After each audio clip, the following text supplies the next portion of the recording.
માં જગદંબાએ પૂછ્યું કે પ્રભુ, સંસારમાં સુખ આપનારું તત્વ કયું છે? થોડી જ્ઞાન ચર્ચા છે,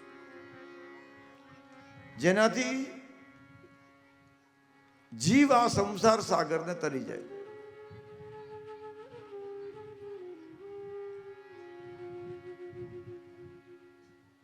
સંસારી વિષય જીવ પરમપદ એટલે મુક્તિને કઈ રીતે પામે? યદ કૃત્વા વિષય જીવસ્ય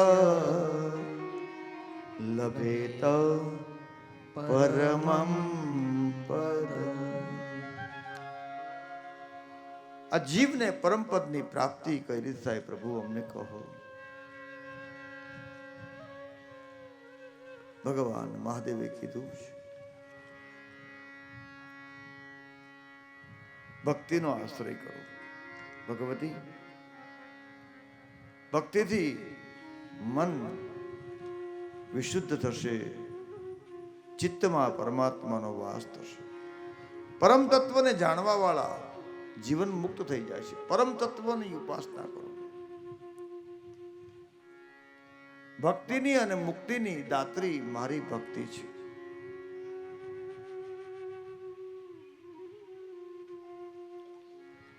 એટલે માએ પૂછ્યું કે મને ભક્તિ સમજાવો. ભગવાન શંકરે કીધું કે હું મારા ભક્તોને આધીન છું, અને ભક્તોને આધીન હોવાનું કારણ મારી ભક્તિ છે. હું ભક્તિમાં જાત પાત, ઊંચ નીચ, નાનો મોટો, ગરીબ તવંગર કશું જ જોતો નથી. ભગવાન કે હું ઊંચ નીચમાં માનતો નથી. બે પ્રકારની ભક્તિ, નિયમ સંબંધી એટલે કે નૈષ્ઠિક, અને એક અનૈષ્ઠિક. અનૈષ્ઠિકમાં શું આવે? જ્યારે સમય મળે હાલતા ચાલતા, ખાતા પીતા હોતા ગમે ત્યારે હર સાસ મેં હો સુમિરન તેરા. આ કઈ ભક્તિ? સ્વભાવની અનૈષ્ઠિક ભક્તિ.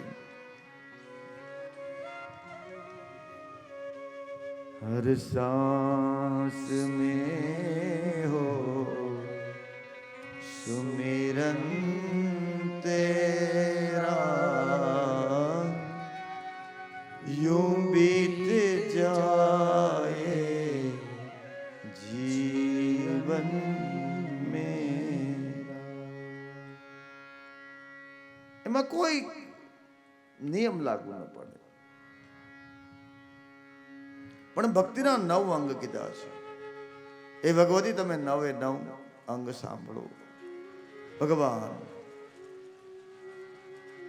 મહાદેવ બોલ્યા છે, શ્રવણમ કીર્તનમ ચૈવ સ્મરણમ સેવનમ તથા. આ શિવ મહાપુરાણની નવધા છે. દાસ્યમ તથાર્ચનમ દેવી વંદનમ મમ સત્યમ આત્મ સમર્પણમેતિ નવાંગાની વિદુર્બુધા ઉપાંગાની શિવે તસ્યા બહુની કથિતાની વૈ.